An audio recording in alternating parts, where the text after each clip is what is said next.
live from Denver, Colorado. This is Before the Chop, the morning show for barbers. Here's your host, David Ford. You know the daydream. It's a slow day, your chair is empty, and the last walk-in left an hour ago. You lean on the counter, and you run the same movie you always run, the one where it finally picks up. In the movie, the shop is slammed. The book is out 3 weeks. A second location has your name over the door, and everybody in the neighborhood drops that name. Good movie. Frankly, a classic. You've seen it more times than Shawshank, and you'd watch it again tonight. But the movie has one flaw. In the daydream, the busy version of you just shows up. He's already built. He's already fast enough. He's already booked. He's already ready. And that guy does not exist yet. He only gets made in one place. The slow shift you're standing in right now watching a movie about him. I can tell you why that movie keeps running. Because it ran in my own head for years. The thing standing between you and starting isn't clarity. You already know what you should be working on. What you're short on is permission. You keep waiting for somebody to walk in and say, "It's okay to begin. You're allowed. Now is the time." This morning, I'm taking that excuse off the table. Nobody is coming to hand it to you. Good morning, barbers. I'm David Ford, Dean of the Before the Chop School of Business. The faculty is me. The lecture is once a week. The student body is whoever has the show on this morning. Enrollment is free. Attendance is your problem. Showing up is the whole tuition. And the dining hall is whatever's in your thermos. So welcome to class. And today's lecture starts with a warning. The opportunity in that daydream will not knock and then wait around while you get ready. It lands as a pop quiz on whatever you already are on that day. No extensions and no copying off the barber next to you because he really didn't study either. So here's the deal for the hour. When we sign off today, you'll know exactly what to build in the slow stretches. Then, the next real opportunity catches you ready instead of catching you dead flat. The chair that opens up, the price you've been scared to charge, the second station, the client who changes your year. Last week, we worked on getting the right people to find you. This morning is about being worth finding when they do. The slow season is not the off season. It's the build season. And almost none of us treat it like that. Anything good that ever happens behind that chair will ask you one question first. Did you do the boring work before it got here? The syllabus runs long today too. The news takes us from a brand new barber college in Ohio to a Raleigh shop that just outgrew its own state line. There's also a lie about hair growth that half of this trade still repeats. I'm going to set it next to two true claims and let it fall apart on its own, gently, in front of everyone.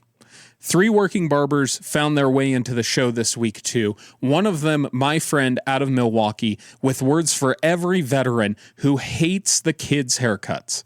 We'll deal with him. And before we're done, I'll hand you a word from the old guild trades. You can wear it like a title. Good thing you're already enrolled. 3 ways to talk back this morning, all morning long. And yes, talking back is encouraged at this particular school. The live chat runs while we roll. Comments stay open under the replay. And you already know it. Mail at beforethechop.com is on whenever something lands. So coffee's hot. We open with the mindset minute. Then we spend the rest of the hour on the build itself. Here's the idea I wish somebody had grabbed me by the collar about years ago. You are not waiting on clarity. You already know what to work on. You're waiting on permission, and it's never coming because there's nobody whose job it is to give it to you. Think about how many barbers spend years in a holding pattern that feels productive. You'll raise your prices once things settle down. You will add the service once you get a slow week to learn it. You'll build the brand, film the work, take the harder chair. Once somebody comes along and magically says, it's time. That signal always feels close too. Any day now, a client or a mentor or a landlord or the universe itself will lean in and say, okay, you're ready. Go ahead. I watched this happen to a barber I came up around. He was super talented and everybody knew it. For 3 years, he was about to go out on his own. He waited to feel ready. He waited for a sign. He waited for somebody to basically knight him. No sign ever came because signs don't come. What finally moved him wasn't confidence. It was a lease ending and no other choice left. You know what he told me afterward? He said he'd been ready for those 3 years. He'd spent them auditioning for a permission slip nobody was ever going to write, though. Nobody says the words. That isn't cruelty. It's just how the structure works. The day you rented your booth, you stopped being someone who gets told when it's time. There's no manager left to promote you. Working for yourself folds the beautiful part and the terrifying part into one thing. The green light moved inside the building with you, and your hand is the only one on the switch. So waiting for outside permission now is like waiting for your own reflection to move first. It's never going to happen. Every month you spend waiting, you lose a month of building that you can't get back. Look at the real bill, too. Waiting doesn't just cost you the thing you're wanting to do. It costs you every hour you could have spent building it. And that second line item is the expensive one. So turn it over. Missing permission isn't a wall keeping you out. It's a door that was never locked. You've been standing in front of it waiting on a buzzer that doesn't exist. No buzzer is coming. There's a handle, but it's been in your hand the whole time. You don't need my permission to get back to the day. How's that? There's the mindset minute and it's yours. Quit waiting to be told. The telling isn't coming, and the waiting is the only thing this costs you. Everybody's staying in the chair. Let me show you exactly what to build with the time you take back from that waiting room. One sentence runs this whole morning, so take it down. Capacity gets built before it's needed, never during, and the opportunity you're waiting on is never going to arrive as a test of what you already built, not an invitation to go start building. Let me define capacity, because it's a corporate word for a very concrete pile of stuff. Capacity is everything that's already in place the second the moment lands. A second service that you already know. So when a client asks, you say yes instead of I don't really do those. A rate you can name without your voice shaking, because the skill under it is real. Systems, rebooking, deposits, the way you run a full day so you can take on more without the operation buckling. Even a cushion in the bank account so you can turn down the wrong haircut without panic.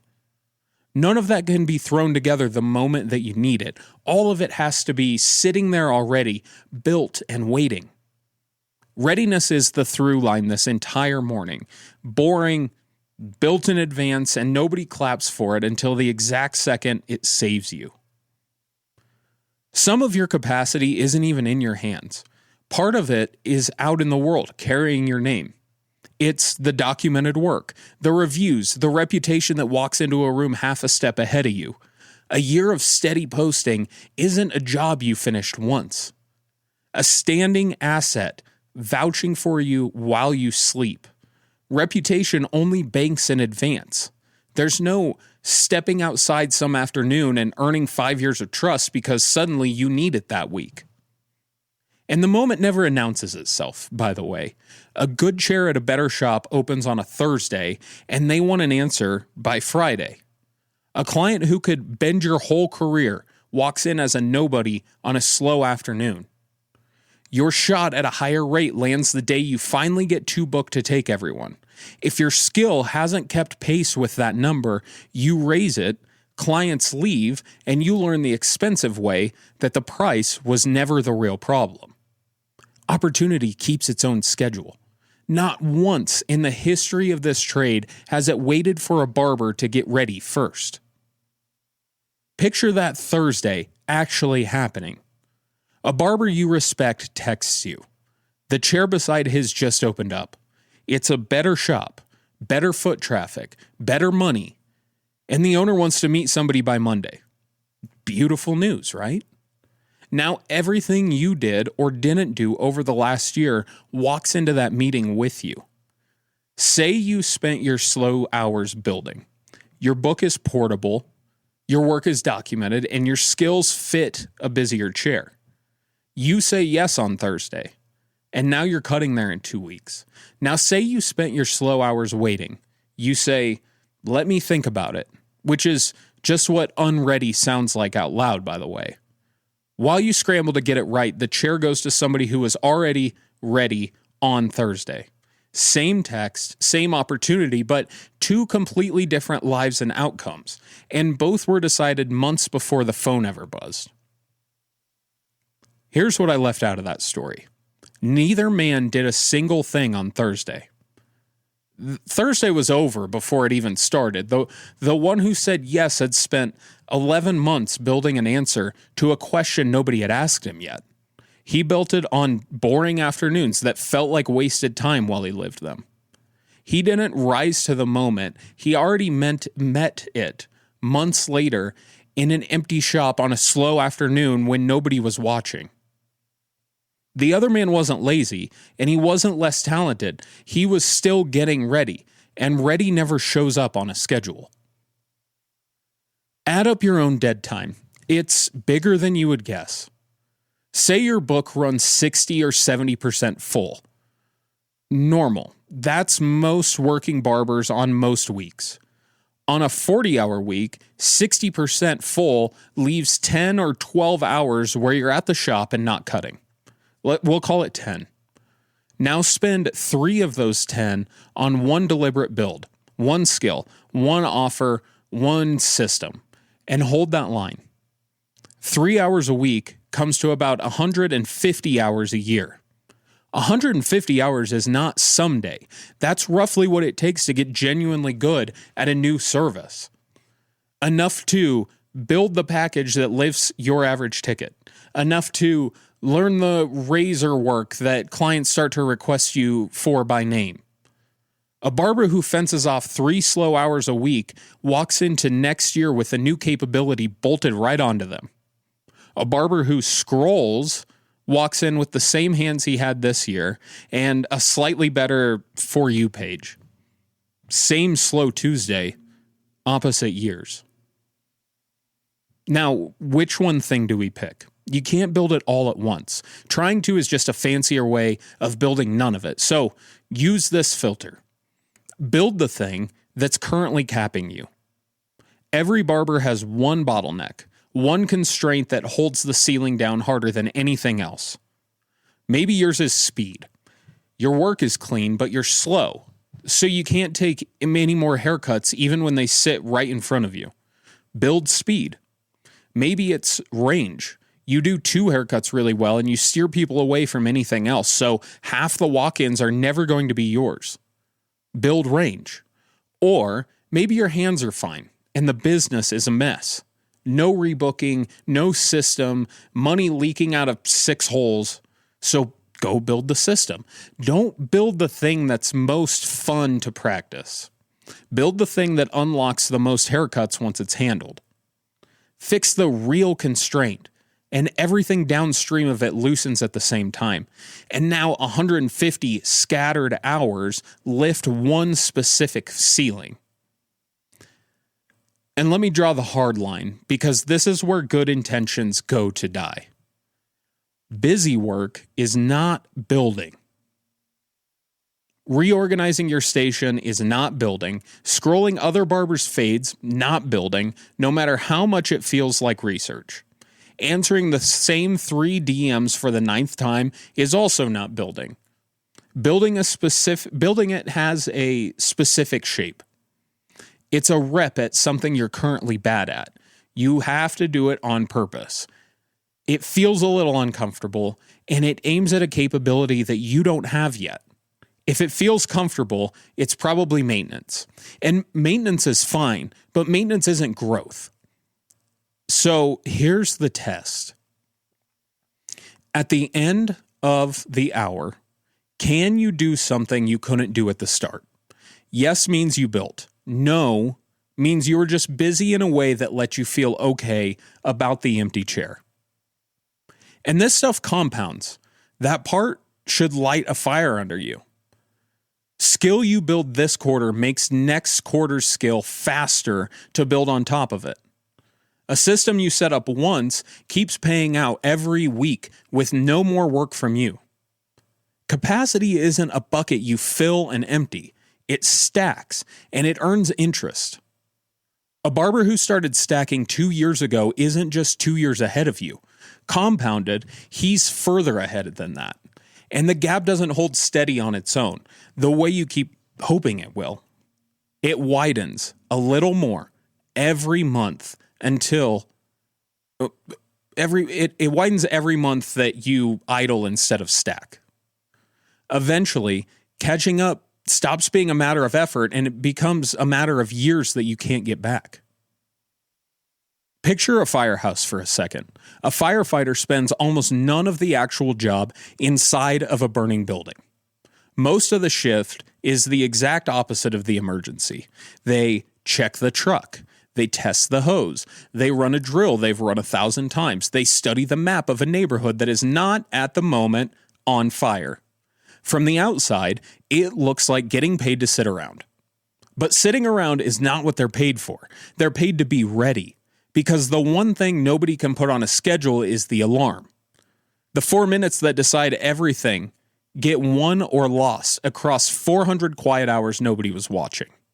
Your slow afternoon is the firehouse. That empty chair isn't you waiting on the fire. It's you checking the truck or watching it rust. Now, let me be straight with you. I'm about the last guy who earned the right to preach this. For years, my slow afternoons were a genuine masterpiece of looking busy. I would reorganize my station for the third time that day. I would do research, which meant watching other barbers on my phone and calling it studying. I told myself I was waiting for it to pick up, and the whole time, the picking up was supposed to be me, built by me, in the exact hours I was burning. So no, this isn't coming to you from a mountaintop. I'm handing it up from the bottom of the same hole. I know how cozy it is down there, and I know exactly how it dresses itself up as patience.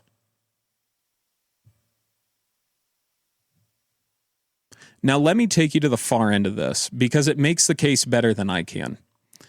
The oldest barbershop on earth is in London. It's called Truefit and Hill. Guinness certified it as the world's oldest back in 2000.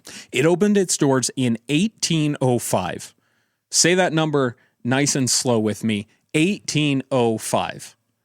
That shop has been open for 220 years straight.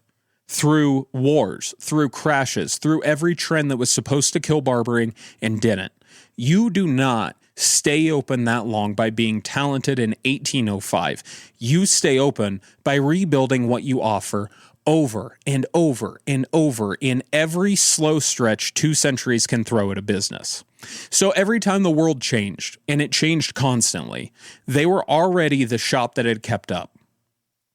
This isn't a story about being old. It's a story about using the quiet to stay ready on repeat for 200 years.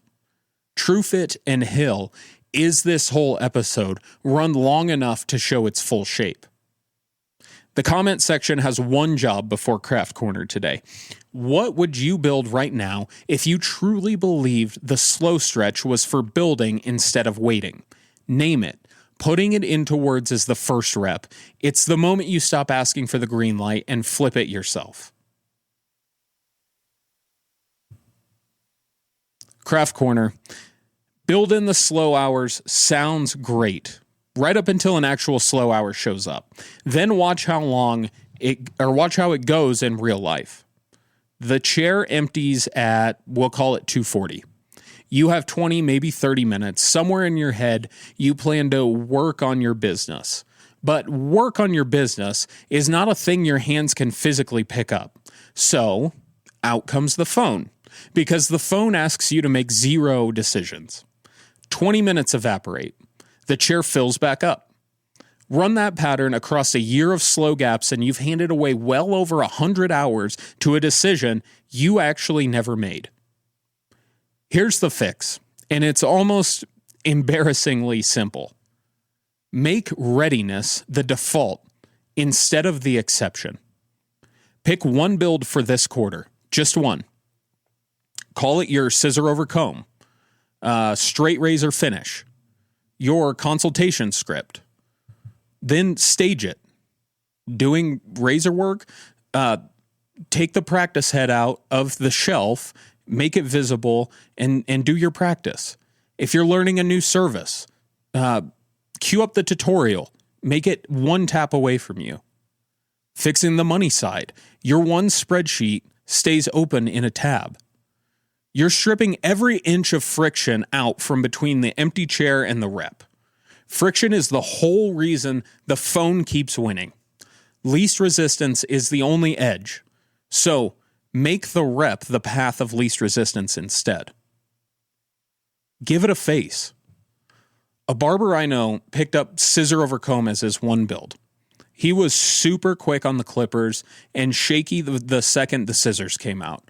So a comb and his shears started living right on his station in between haircuts, and a mannequin sat out on the back counter all day. When the chair emptied, he went and grabbed the mannequin out of the back. He did 10 minutes on the same section, then put it back.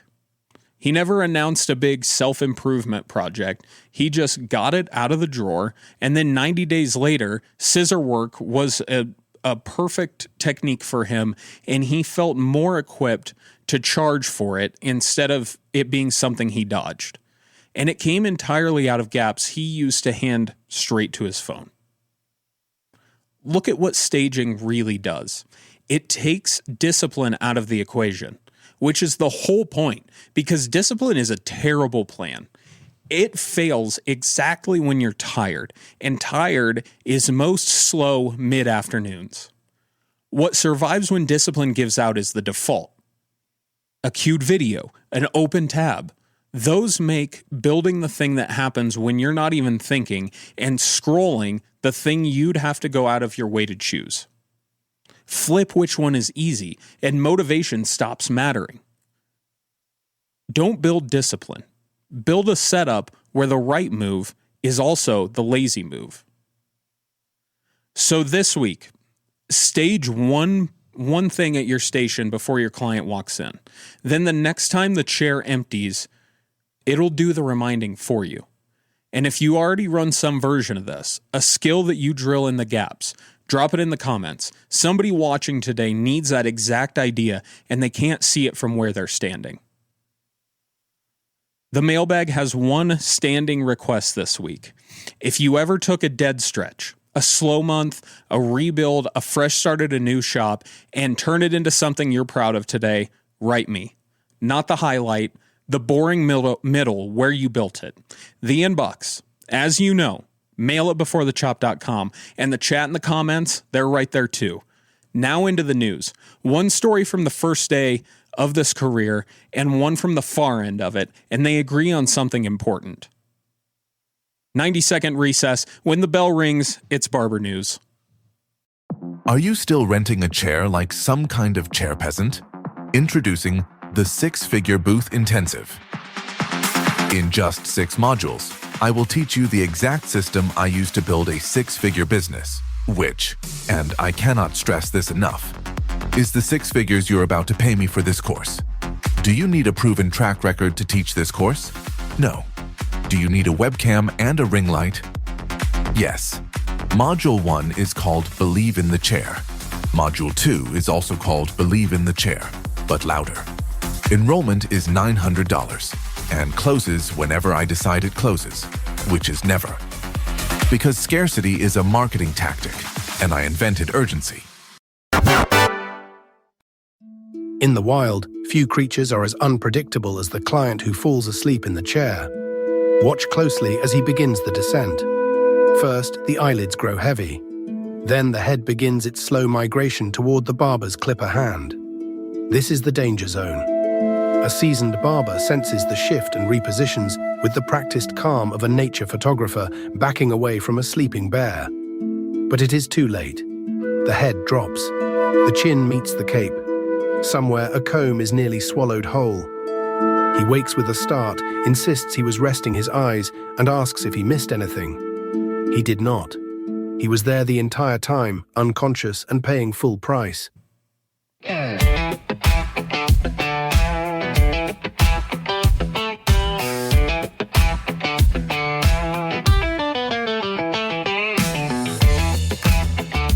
Oh, and we're back.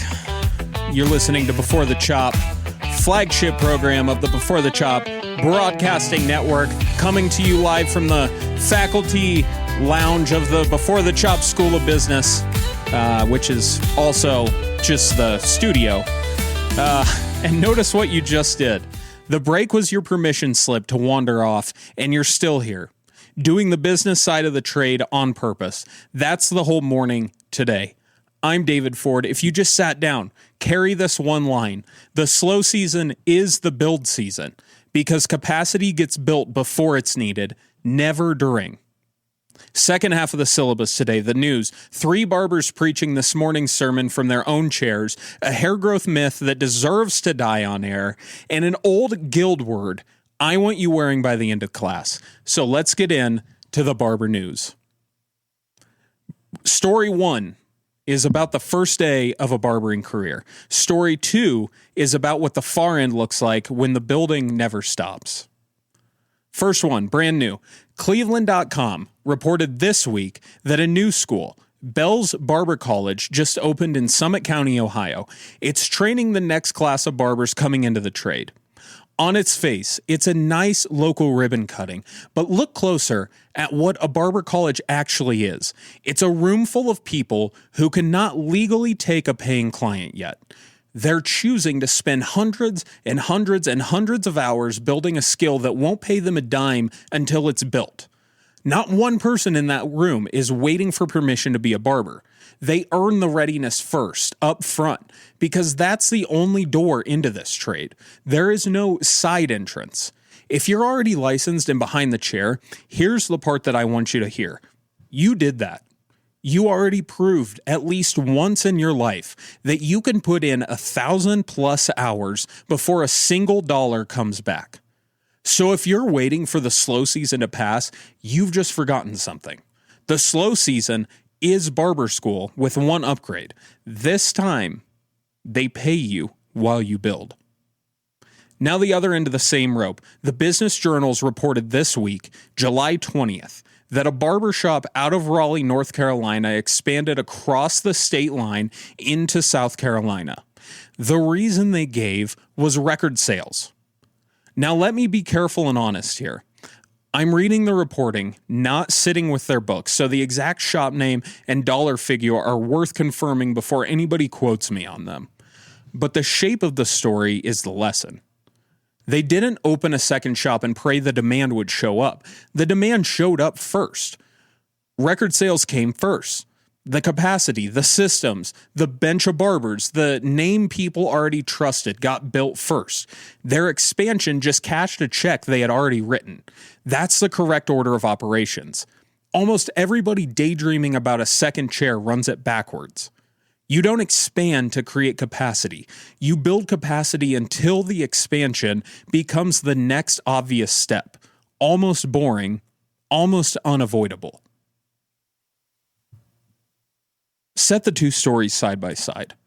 On one end, a room of students builds a skill nobody pays them for yet. On the other, a shop stacked up so much capacity that a second location became close to inevitable. They sit at opposite ends of the same career, and the same rule hums under both. The build comes before the payoff every single time. The slow stretch is that same build with the lights turned down low. Your trade taught you this rule on day one of barber school. The license didn't cancel it that afternoon. Before the myth today, I've got 3 dispatches from working barbers this week, and I promise I didn't plan this. Every one of them is teaching this morning's lesson from a different perspective, a different chair. First one is a quote from Barbers Illustrated magazine. Pull it up. That's Barbers Illustrated. A couple weeks back said, "Excellence isn't built in a single moment. It's built in the habits no one applauds." Now, that's a logo on a black card, and cards like it are a dime a dozen in my feed. So let me do the part that the card doesn't. I'm going to name the habits. Starting on time, every time, so the day never snowballs. Rebooking the man before the cape comes off him. The card is right, and it's the whole episode in one line. Nobody claps for the reps, and the reps are still the whole building. All right, sermon received. This next one has some bite to it. My friend Derek Z runs Blindside Barbershop up in Milwaukee, and he posted a cut, one of those longer curled forward fringes the under 25ers keep asking for, with a message aimed straight at the veterans. Look at the work first. It's clean work. And here's what he wrote under it, word for word. If you're a barber and you're still bitching about these kids' haircuts in 2026, I hate to break it to you. You're old, and even worse, you're lazy. Now look what's underneath, because it's a capacity story. Derek opened that shop with no clientele. The walk-ins who showed up wanted a cut he didn't love and hadn't learned. So he had the choice this whole morning has been about. Either learn it or watch them walk. So he learned it. That's this episode with a Milwaukee address on it. Refusing the cut your town keeps asking for isn't a standard stand. It's a bottleneck you're choosing to keep, and your chair pays for it, not your principles. What it means for you, if there's a style you catch yourself steering people away from, you just found this quarter's build. One more, and the last one says the quiet part out loud. Razzo, back behind the chair, and it reminded him of something. So roll it. But being back behind the chair reminded me, clients don't care how many sections you use. They care if the haircut actually fits their head shape, their lifestyle, and it grows out well.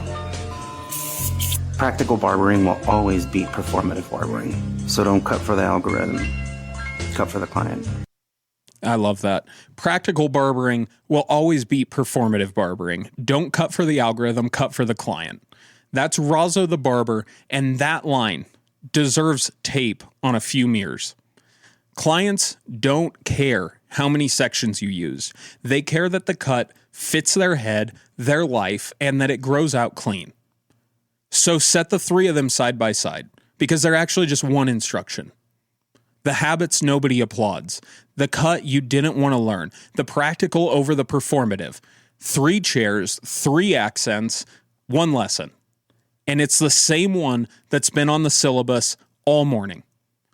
The build is boring on purpose, and the boring part is the part that pays.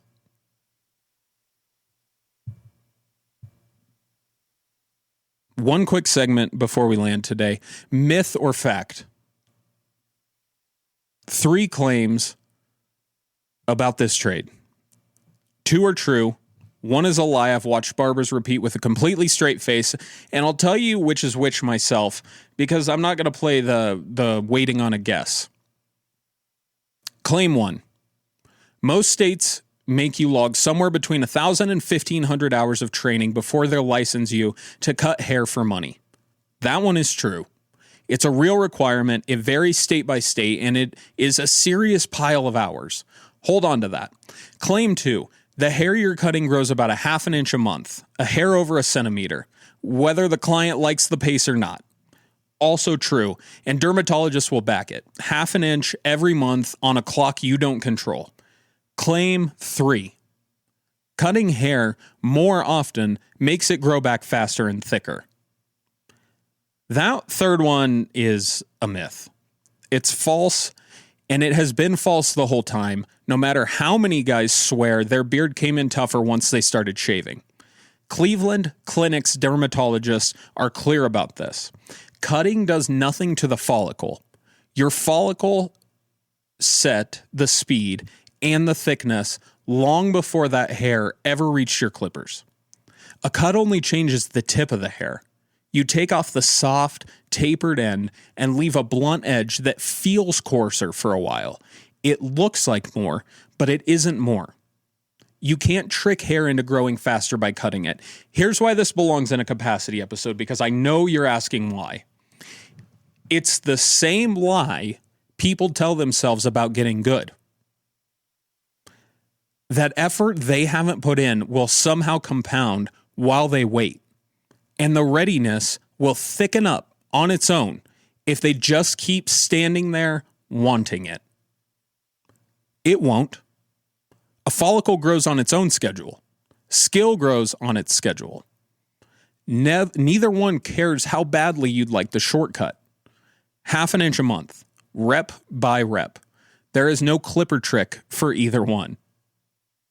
Which brings me to term of the week. It's an old one, and I think every barber in the building should wear it on purpose today. The term is journeyman. Here's where it comes from. Back in the guild trades, you moved through 3 stages. An apprentice came first, learning, watched, not yet trusted alone. A master sat at the top. He ran the shop. He trained others, and he held the keys. And in the middle stood the journeyman. He was fully qualified and genuinely skilled. He could do the work and get paid for it, but he was not yet a master. The word is more literal than you'd expect, too. Journeyman comes from the French word for a day, journey. A journeyman was a worker paid by the day. He had earned the skill. Now he put in the days, one after another, building his way toward mastery. Here's why I'm handing you this word this morning. Most working barbers, if we're honest with each other, are journeymen.